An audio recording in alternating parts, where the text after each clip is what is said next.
Hi everybody. So I hope आप सब लोग अच्छे होंगे। और हम आपको जैसे पता है कि हम सॉलिड स्टेट की सीरीज हमने शुरू की है क्लास 12 की। तो अब हम उसी में नेक्स्ट जो टॉपिक है that is relation between a and r. आज हम यहाँ से शुरू करेंगे, ठीक है। एंड आगे हम यहीं से हम आगे बढ़ते जाएंगे पैकिंग एफिशिएंसी की तरफ, ठीक है। तो इसमें हमें सबसे पहले देखो टर्म्स का पता होना चाहिए कि किन टर्म्स के बीच में हम रिलेशन निकाल रहे हैं कि वट ए क्या है और आर क्या है, ठीक है। तो हम जैसे मैं एक यूनिट सेल बना लेती हूँ, ठीक है। ये मैंने एक यूनिट सेल बना लिया। इस यूनिट सेल की जो ये एज है, ये जो एज है या ये जितनी भी 12 एजेस हैं, ये इसको हमने ए मार्क किया, ठीक है। 12 एजेस हैं जिसका जो डिस्टेंस है एक एज का वो क्या है, ए है। अब ए के बारे में हमें पता चल गया कि वो क्या है, ठीक है। अब आर क्या है, जैसे हम एटम को एज ए सफेयर मान रहे हैं, ठीक है। एटम एज ए सफेयर, ठीक है, हम उसको सफेयर मान रहे हैं। तो इस सफेयर का जो रेडियस होगा, ठीक है, उसको हम आर नाम देंगे, ठीक है। और मैंने आपको बोला है कि ये जो एटम्स हम सिर्फ समझने के लिए इनको पॉइंट्स बनाते हैं, ठीक है। समझने के लिए हम इनको पॉइंट्स बनाते हैं। मैं आपको जैसे बता दूं कि जैसे हमने समझने के लिए इसको इस तरह से हमने पॉइंट मान के हमने सारी कैलकुलेशंस करी थी, ठीक है। अब मैं आपको यहाँ पे आर को समझाने के लिए कि ए आर का रिलेशन निकालने के लिए हमारे पास एक बहुत ही इम्पोर्टेंट कंडीशन होती है। तो सबसे पहले मैं आपको वो इम्पोर्टेंट कंडीशन बता देती हूँ, ठीक है। इम्पोर्टेंट कंडीशन, सॉरी दूसरा स्केच ले लेते हैं ताकि आपको अच्छे से विजिबल हो, ठीक है। किसके लिए? फॉर ड्राइविंग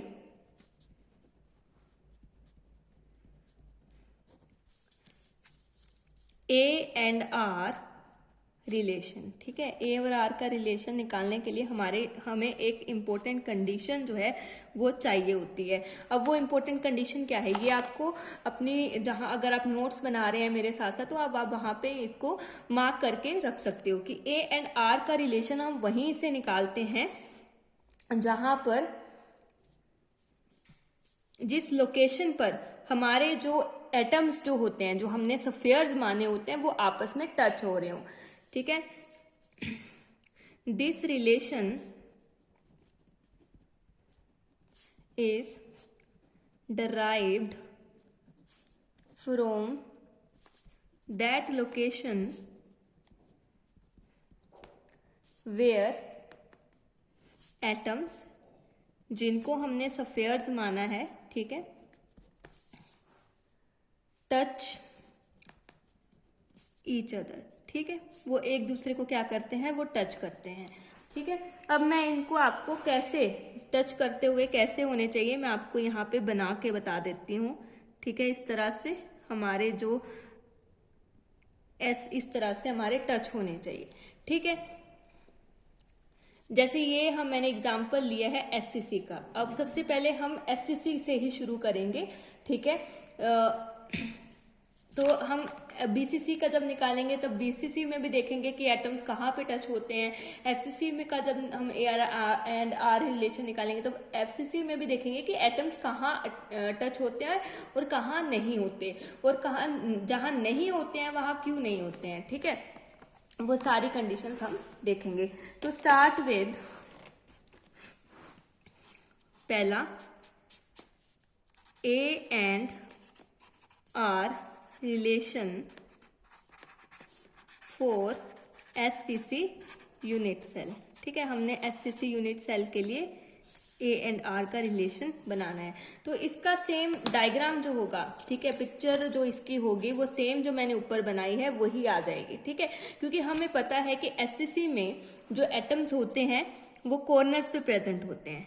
हम एक एससीसी यूनिट सेल बना लेते हैं, ठीक है। अगर आपको ये डिराइव करने के लिए भी आता है अगर मैं बात करूं बोर्ड्स की, तो आप इस तरह से ही बनाएंगे, ठीक है। अब पिक्चर आपको बनानी पड़ेगी, नहीं तो ये क्लियर ही नहीं होगा कि आप क्या कर रहे हो, ठीक है। तो यहाँ पे मैं यहाँ पे इसको लिख देती हूँ कि ये ए एज है, ठीक है। सभी अब क्यूब है तो सभी एजेस की लेंथ जो है वो इक्वल होगी, एज लेंथ ए ही होगी, ठीक है। उसके बाद हम एटम्स, हमें पता है कि एससीसी में, सिंपल क्यूबिक क्रिस्टल में हमारे पास जो एटम्स होते हैं that are present at the corners, ठीक है। तो हम ये कॉर्नर्स पे बना दे, लेकिन ये मैंने कॉर्नर पे बना दी, यहाँ पे मैं बनाऊंगी, ठीक है।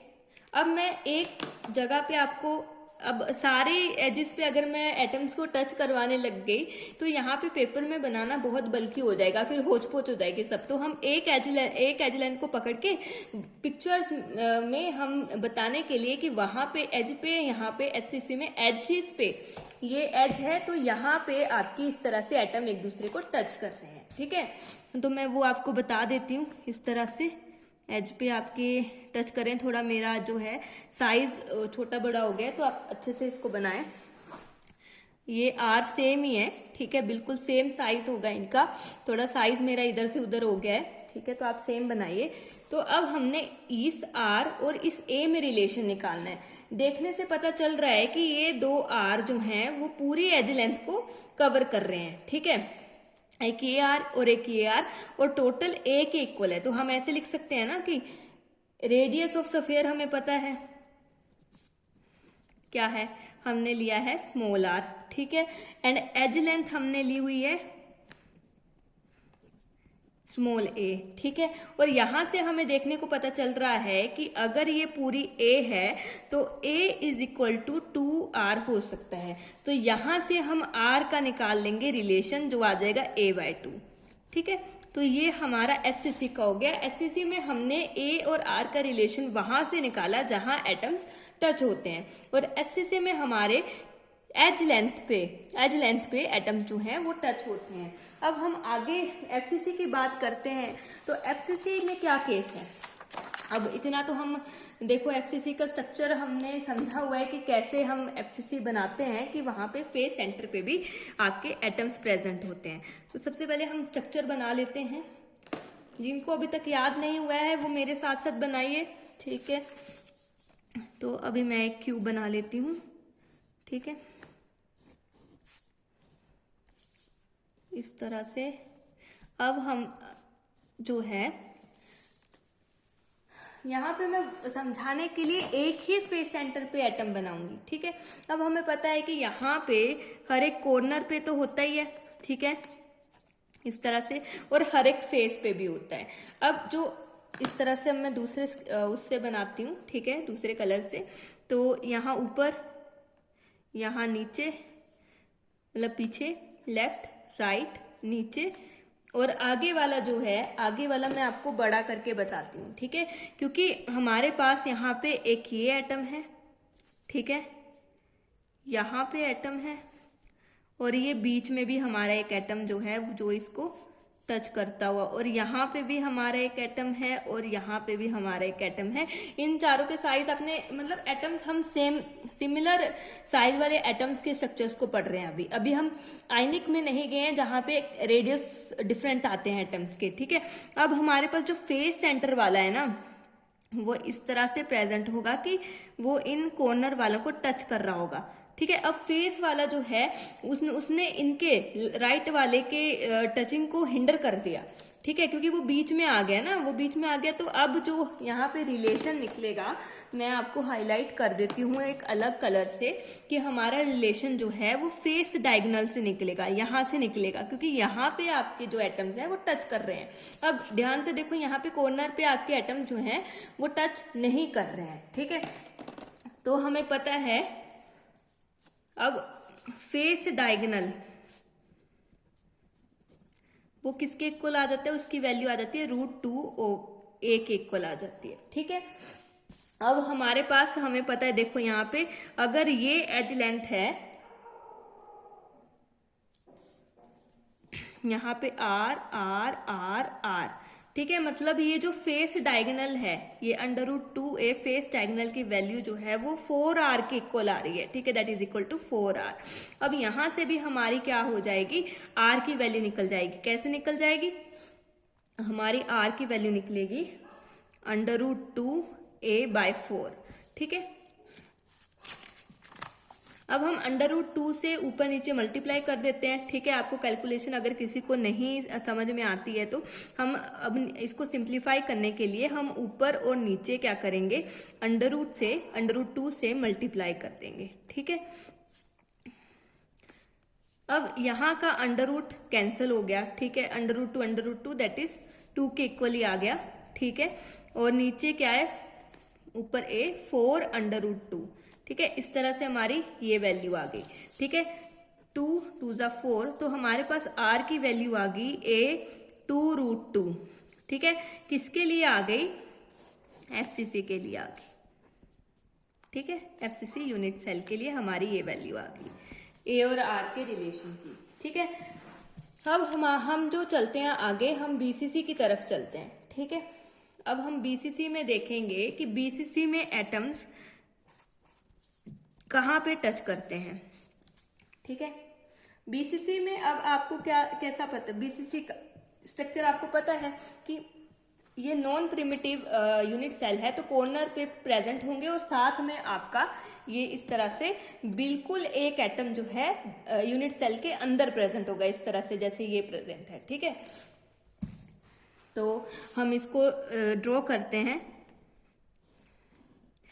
आई होप आप इमेजिन कर पा रहे हो। ठीक है, क्योंकि पहले मैंने आपको बॉक्सेस लेके समझाया है, अब मैं प्लेन पेपर पे इसको बना रही हूँ, तो आई होप आप दोनों को रिलेट कर पा रहे हो। ठीक है, कॉर्नर पे तो प्रेजेंट ही हैं। ठीक है, कॉर्नर पे 8 कॉर्नर्स हैं, तो कॉर्नर्स पे प्रेजेंट हैं। ठीक है, और एक आपका क्या है, एक आपका बॉडी के सेंटर में बिल्कुल यहाँ पे अंदर, बॉडी के अंदर प्रेजेंट है यूनिट सेल के। ठीक है, अब हमारे पास एक आपका क्या है, यहाँ पे एटम है बीच में। ठीक है, इस तरह से। ठीक है, और बाकी एक यहाँ प्रेजेंट है। अब मेरे को थोड़ा ना बनाने में साइज का थोड़ा वो हो रहा है, साइज आपका size of atoms is same. ठीक है, साइज सेम है, आपने पाप नहीं करना है पेपर में। आपने अगर आप ऐसी हरकत करोगे ना तो पाप हो जाएगा। ठीक है, आपने साइज क्या करना है, ये सेम रखना है। ठीक है, मेरे से तो बनाने में दिक्कत होगी, लेकिन पेपर में आप बिल्कुल पेंसिल लेके इरेजर लेके आप इसको बनाएं। ठीक है, बाकी कॉम्पिटिटिव एग्जाम्स में तो आपको बनाने के लिए नहीं आता है, वहां तो आपने सोल्व भी करना होता है। ठीक है, तो उनके लिए आप कॉम्पिटिटिव एग्जाम में जा रहे हैं तो आप सीधा ये रिलेशन याद कर लीजिए, क्योंकि ये रिलेशन से काफी न्यूमेरिकल उसमें पूछे जाते हैं।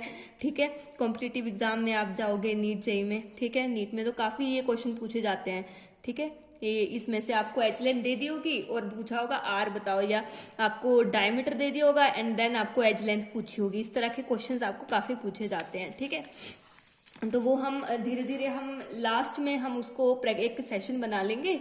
ठीक है, तो वो हम कर लेंगे। ठीक है, अब यहाँ पे देखो, ये हमारे जो एटम्स हैं, ठीक है, वो बॉडी डायगोनल के अलोंग जो है वो हमारे अटैच हो रहे हैं। ठीक है, और बॉडी डायगोनल की जो वैल्यू होती है वो हमारी इक्वल होती है √3a के। ठीक है, और यहाँ पे भी हमारे पास r 4r आ रहे हैं। ठीक है, तो √3a that is equal to 4r, और r किसके इक्वल आ गई, √3a/4। ठीक है, तो ये हमारे पास BCC का आ गया। ठीक है, BCC का रिलेशन आ चुका है। अब आपको अगर ये डाउट है कि हमारे यहाँ पे एज लेंथ पे क्यों नहीं मतलब एज लेंथ पे वो क्यों नहीं हो रहे टच एटम्स, तो देखो, जैसे ये आपके पास एक यूनिट सेल है, तो यहाँ पे अगर एटम्स इस तरह से अटैच हो रहे हैं, ठीक है, इस तरह से, जैसे अभी मेरे पास कोई सेम साइज का कुछ है नहीं, ठीक है, तो ऐसे अटैच हो रहे हैं। ठीक है, और यहाँ पे भी अटैच हो रहे हैं यहाँ पे, और अगर बीच में कोई एटम आ जाता है तो वो इनको थोड़ा थोड़ा तो धकेलेगा अपनी जगह बनाने के लिए, तो फिर धकेलेगा तो ये दूर दूर हो जाएंगे। ठीक है, तो इस तरह से आपके बॉडी डायगोनल में या फिर सेंटर में आपके कहीं भी आपके एटम आ जाते हैं तो वो एज लेंथ पे जो है एटम्स को टच नहीं होने देते हैं। तो ये थे हमारे ए एंड आर के बीच के रिलेशन। ठीक है, अब जो आगे हमने पढ़ना है दैट इज पैकिंग एफिशिएंसी। ठीक है, अब पैकिंग एफिशिएंसी के बारे में हम पढ़ेंगे, वेरी इंपॉर्टेंट टॉपिक। आपको एमसीक्यू में भी पूछा जाता है, जब कि आपको स्ट्रक्चर का नाम दे देंगे कि आपके पास एचसीपी की कितनी आपकी पैकिंग एफिशिएंसी है। ठीक है, और आपकी बीसीसी की एफसी सबके पूछते हैं। ठीक है, तो आपको ये पता होना चाहिए। सबसे पहले तो पैकिंग एफिशिएंसी का मतलब क्या है, मैं स्टार्टिंग से आपको बता रही हूँ कि जो क्रिस्टलाइन सॉलिड्स हैं उनकी एक प्रॉपर अरेंजमेंट होती है जिसमें एटम्स जो है अटैच होते हैं। ठीक है, इस तरह से जैसे मैं एक तरह का एटम के नीचे एटम वाला केस ले देती हूँ। ठीक है, ये वाला केस ले लेती हूँ, एटम के नीचे एटम, एटम के नीचे एटम। ठीक है, तो यहाँ पे क्या है, आधे स्पेस में तो एटम्स प्रेजेंट है। ठीक है, और बीच में एक एम्प्टी स्पेस है जिसको हमने वॉइड नाम दिया था। ठीक है, तो पैकिंग एफिशिएंसी क्या है, परसेंटेज है कि कितना स्पेस ऑक्युपाइड है। This percentage of space occupied by atoms in crystalline solids.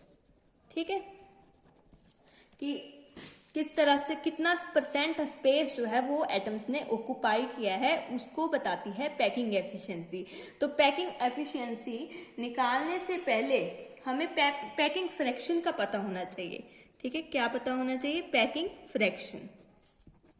ठीक है, जिसको हम निकालते, पैकिंग फ्रैक्शन मतलब कि ये जो जितने भी एटम्स हैं इन्होंने कितना स्पेस लिया है और टोटल आपका यूनिट सेल का स्पेस कितना है अवेलेबल, तो उसकी फ्रैक्शन हम क्या कहते हैं, पैकिंग फ्रैक्शन बोलते हैं। अब मतलब space occupied by atoms in unit cell. ठीक है, अपॉन टोटल स्पेस, ये क्या हो गया, इसको बोलते हैं पैकिंग फ्रैक्शन। अब इसको निकालते कैसे, अब space occupied by the atoms. ठीक है, जैसे इसको हम कैसे निकालेंगे, हमें एक स्फीयर का, क्योंकि हमने एटम्स को स्फीयर माना है, तो एक स्फीयर का जो वॉल्यूम है, ठीक है, वो हमें पता है। ठीक है, तो हम क्या करेंगे, वॉल्यूम ऑफ स्फीयर, ठीक है, एक का पता है और हम इतने, हमें क्या है, हमें जितने नंबर ऑफ सॉरी तो जितने नंबर ऑफ यूनिट सेल हम नंबर ऑफ एटम्स हमारे पास प्रेजेंट हैं हम उससे मल्टीप्लाई कर देंगे। That is volume of sphere multiply by number of sphere, ठीक है, upon volume of unit cell. ठीक है, तो ये हमारा पैकिंग एफिशिएंसी पैकिंग फ्रैक्शन निकालने का हमारे पास फॉर्मूला आ गया। और इसी फॉर्मूला को लगा के पहले हम पैकिंग फ्रैक्शन निकालेंगे, फिर उसकी हम परसेंटेज लेके पैकिंग एफिशिएंसी निकालेंगे। तो स्टार्ट विद सिंपल क्यूबिक से शुरू करते हैं हम। तो फर्स्ट इज एचसीसी के लिए हम पैकिंग फ्रैक्शन निकाल रहे हैं। ठीक है, तो एचसीसी का हम पहले वही यूनिट सेल हम बनाएंगे। ठीक है, हमें पता है एचसीसी जो है प्रिमिटिव यूनिट सेल है, तो यहाँ पे कॉर्नर्स पे हमारे एटम्स जो हैं वो प्रेजेंट हो रहे हैं। ठीक है, सिर्फ कॉर्नर्स पे एटम प्रेजेंट है। ठीक है, क्योंकि ये प्रिमिटिव यूनिट सेल का टाइप है। तो मैं अलग कलर से आपको ये बता देती हूँ कि कॉर्नर्स 8 कॉर्नर्स हैं, 8 कॉर्नर्स पे हमारे 8 एटम्स प्रेजेंट हैं। ठीक है, तो ये एचसीसी का यूनिट सेल बन गया। और यहाँ पे हमें पता है, ये फॉर्मूला में बोला है कि वॉल्यूम ऑफ स्फीयर। ठीक है, तो पैकिंग फ्रैक्शन निकालने के लिए वॉल्यूम ऑफ स्फीयर हमें पता है 4/3 पाई आर क्यूब। ठीक है, अब हमें चाहिए number of spheres, that is number of atoms. और एचसीसी के लिए हमने नंबर ऑफ एटम्स जो हैं वो निकाले हुए हैं उसकी कंट्रीब्यूशन के हिसाब से, तो वो आ जाता है हमारे पास 1 इस तरह से। जिसको ये पता नहीं है कि कैसे, तो वो पिछले लेक्चर्स में देख ले, unit types of unit cell में, उसमें मैंने कराया हुआ है आपको कि नंबर ऑफ एटम्स किस तरह से निकालते हैं, ठीक है। तो एचसीसी में नंबर ऑफ एटम हमारे पास 1 आ जाता है, तो हम 1 लगा देंगे, ठीक है, 1 पुट करेंगे। और वॉल्यूम ऑफ यूनिट सेल, अब यहाँ पे क्यूब है, ठीक है, तो क्यूब का वॉल्यूम हो जाता है ए क्यूब, ठीक है। अब एज वी नो, अभी हमने ए और आर का रिलेशन निकाला हुआ है कि A that is equal to 2r for HCC, ठीक है। एचसीसी में जो है वो 2r है, अगर मैं आपको बताऊं तो ये हमने निकाला हुआ है ये। तो अब हम क्या करेंगे, ये जो वैल्यू है, ठीक है, ए की वैल्यू हम यहाँ पुट कर देंगे, ठीक है, वी पुट दिस ये पैकिंग फ्रैक्शन। फिर अब हम निकाल रहे हैं 4/3 पाई आर क्यूब इंटू 1 और ए क्यूब, तो हम क्या करेंगे 2r का जो है हमारे पास क्यूब, इस तरह से हम निकाल लेंगे, ठीक है। तो अब इसको सोल्व करें, अगर किसी को समझ नहीं आ रहा तो मैं इसको करा देती हूँ पूरी सोल्व, ठीक है। तो इस तरह से हमारे पास ये बनेगा पाई आर क्यूब, 1 तो मल्टीप्लाई होके वही आ जाता है, ठीक है। 4 2 8, तो 3 दूनी 6, ठीक है। आर क्यूब से आर क्यूब कैंसल, तो पैकिंग फ्रैक्शन क्या आ गई, पाई/6 आ गई। और इसको जब हम सोल्व करेंगे, पाई की वैल्यू पुट करके 6 से डिवाइड करेंगे तो ये आ जाता है 0.524। तो ये हमारी पैकिंग फ्रैक्शन आ गई। कई बार क्या होता है, पैकिंग फ्रैक्शन पूछी होती है, तो ध्यान रखना पैकिंग फ्रैक्शन को हम जब 100 से मल्टीप्लाई करते हैं तब हमारे पास पैकिंग एफिशिएंसी आती है, ठीक है। इस तरह से जब पैकिंग एफिशिएंसी निकालनी है तो पैकिंग फ्रैक्शन मल्टीप्लाई 100 करेंगे हम, तो हमारे पास जो पैकिंग एफिशिएंसी आ गई वो 52.4% आ गई, ठीक है। पैकिंग एफिशिएंसी हमारी परसेंट में आएगी, ठीक है। तो ये किसके लिए आएगी, एचसीसी के लिए आएगी। ये आपको याद होनी चाहिए वैल्यू, कई बार एमसीक्यू में डायरेक्ट पूछ लेते हैं, ठीक है। उसके बाद हम करेंगे बॉडी सेंटर के लिए, ठीक है, कि बॉडी सेंटर में भी हम सबसे पहले पैकिंग फ्रैक्शन ही निकालेंगे, ठीक है। बीसीसी के लिए करते हैं, बीसीसी के लिए हमने की तो सेम पैकिंग फ्रैक्शन के फॉर्मूला में हम पुट कर देंगे।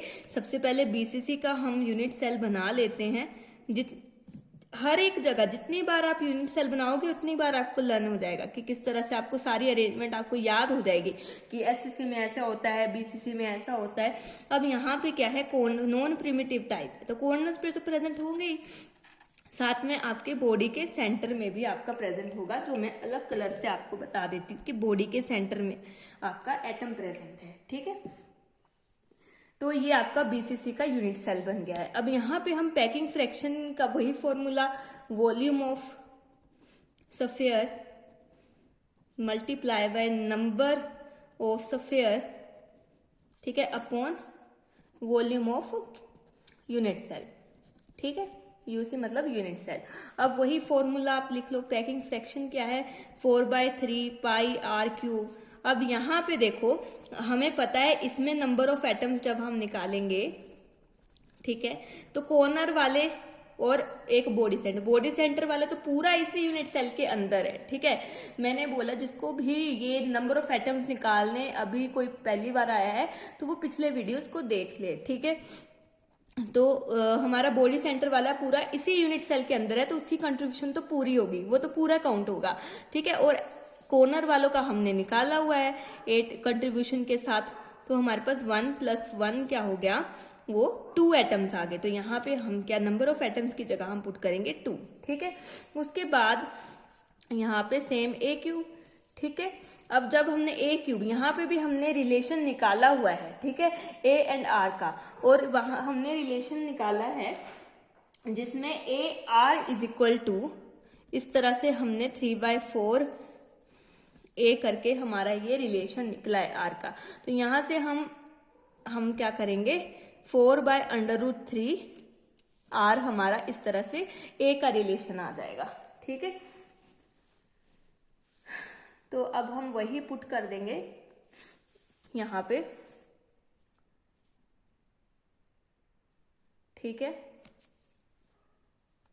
और जब हम इसको सोल्व करेंगे पूरा यहाँ पे पुट करके पैकिंग फ्रैक्शन, और हम इसको जैसे हम ये 4/3 पाई आर क्यूब इंटू 2 और नीचे जब हम इसको करेंगे, ठीक है, 4/√3 आर का क्यूब, जब हम इस सारे को सोल्व करेंगे, ठीक है, तो हमारे पास जो पैकिंग फ्रैक्शन आती है 0.68 के करीब आती है।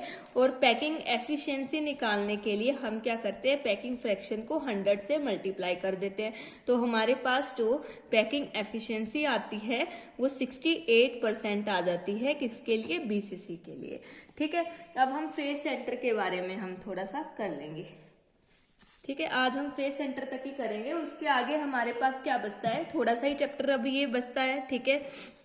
सबसे पहले हम एफसीसी का निकाल लेते हैं, उसके बाद जो इम्पोर्टेंट इंफॉर्मेशन होंगी वो मैं आपको दूंगी, ठीक है। अब जैसे यहाँ पे भी फेस सेंटर का यूनिट सेल बना लेते हैं, ठीक है। हमें पता है यहाँ ये भी नॉन प्रिमिटिव टाइप का है, ठीक है। तो यहाँ पे भी कॉर्नर्स पे तो प्रेजेंट होंगे ही एटम्स, ठीक है। और साथ के साथ आपके फेसेस के 6 फेसेस के सेंटर में भी आपके एटम्स प्रेजेंट होंगे। ये पीछे वाला, ये ऊपर वाला, ये आगे वाला, ये नीचे वाला, ठीक है, लेफ्ट राइट, ठीक है, इस तरह से, ठीक है। तो ये एफसीसी का यूनिट सेल आ गया। यहाँ पे भी हम पहले पैकिंग एफिशिएंसी निकालेंगे जिसमें वॉल्यूम ऑफ स्फीयर, ठीक है। अब यहाँ पे नंबर ऑफ एटम निकालने हैं, ठीक है। यहाँ पे कॉर्नर पे प्रेजेंट है, ठीक है, तो उसका 1/8 कंट्रीब्यूशन होता है, 8 एटम है तो उसको इस तरह से हम निकाल लेंगे। प्लस फेसेस के सेंटर में भी प्रेजेंट है, जैसे मैंने आपको पहले भी बताया था कि यहाँ पे अगर ये फेस है, सॉरी ये फेस है ये वाला, तो यहाँ पे एटम होगा तो वो इस यूनिट सेल के साथ भी शेयर होगा, इसके साथ भी शेयर होगा, तो 2 के साथ शेयर हो रहा है तो उसका कंट्रीब्यूशन आता है हमारे पास। जैसे 6 फेसेस है और 1 का कंट्रीब्यूशन हाफ आता है, तो 6 का हम इस तरह से निकाल लेंगे, ठीक है। यहाँ से 1 आ गया, यहाँ से 3 आ गया, तो टोटल एटम्स 4 हो गए। तो हम क्या करेंगे, यहाँ पे 4 पुट कर देंगे। और नीचे ए क्यूब है, इसका भी हमने एफसीसी का भी हमने रिलेशन निकाला है ए एंड आर का, ठीक है। तो उसका होता है इस तरह से, आर इज इक्वल टू ए 2√2, ठीक है। ये अब यहाँ से हम क्या कर लेंगे, ए का निकालेंगे 2√2 ए क्यूब करके आर क्यूब करके हमारी ये वैल्यू आ गई, ठीक है। या तो आप इसको यहाँ पे डाल दो, ठीक है, या आप इस आर में, ये वाला जो आर है उसमें ए की वैल्यू डाल दो, ऊपर भी आप यहाँ पे आर में डाल सकते हो, ठीक है। ये आर जो है 4/3 वॉल्यूम में जो आर यूज हो रहा है, तो उसमें आप आर में ये एज लेंथ को यूज करके डाल सकते हो, तो उसमें कैलकुलेशन ईजी हो जाएगी, ठीक है। तो हमने जब ये वैल्यूज पुट की, ठीक है, इसमें अगर आप ये वाली वैल्यू डाल देते हो, ठीक है, आर वाली, तो क्या होगा, a/2√2 इसका होल क्यूब इंटू 4 और नीचे ए क्यूब, फिर आपको ऊपर ए क्यूब आ जाएगा, ये ए क्यूब कट हो जाएगा। जब हम इसको सोल्व करेंगे तो हमारे पास पैकिंग फ्रैक्शन होता है, पैकिंग फ्रैक्शन क्या आ जाएगी, 0.74 के करीब आ जाएगी। और पैकिंग एफिशिएंसी इसी को ही 100 से मल्टीप्लाई करके तो 74% आपकी पैकिंग एफिशिएंसी आ जाती है एफसीसी की। तो यहाँ पे आज हम यहाँ तक ही पढ़ेंगे। अब आपके पास क्या बचता है, एक आपका जो डेंसिटी वाला फॉर्मूला जिससे न्यूमेरिकल काफी पूछे जाते हैं, ऐसा नहीं है आपको, अगर आप एग्जाम्स दे रहे हो बोर्ड के 12th के, तब भी आपको वो एक न्यूमेरिकल पूछा जा सकता है। और अगर आप कॉम्पिटिटिव एग्जाम्स आगे देते हो तो उसमें पूछा जाता है, वो डेंसिटी वाला वेरी इंपॉर्टेंट फॉर्मूला है, तो उसको करेंगे। उसके बाद इम्परफेक्शन की क्या आपकी डिफेक्ट्स है, डिफेक्ट से क्या आपके प्रॉपर्टीज में चेंज आता है, ठीक है, वो हम पढ़ेंगे। उसके बाद थोड़ा सा हमारा बस फेरोमैग्नेटिज्म, कुछ इस तरह से आपके टॉपिक्स हैं, देन आपका चैप्टर है ये खत्म हो जाएगा। ऑलमोस्ट 2-3 लेक्चर्स में ये आपका चैप्टर जो है खत्म हो जाएगा। उसके बाद हम एक 1 शॉट वीडियो रख लेंगे कि हमने क्या पढ़ा है, ठीक है, एक फ्लो चार्ट, एक शॉर्ट नोट्स टाइप में आपको बता दूंगी किस तरह से शॉर्ट नोट्स मैं इस पूरे चैप्टर के बनाऊंगी। आई होप आपको अच्छा लगेगा। एंड देन न्यूमेरिकल सेक्शन तो आपका हार्डली ये 3-4 लेक्चर्स में, 3-4 वीडियोज में, 3 to 4 वीडियोज में आपका ये जो चैप्टर है वो अच्छे से कवर हो जाएगा, ठीक है। तो thank you with it, I hope you enjoyed the lecture, thank you.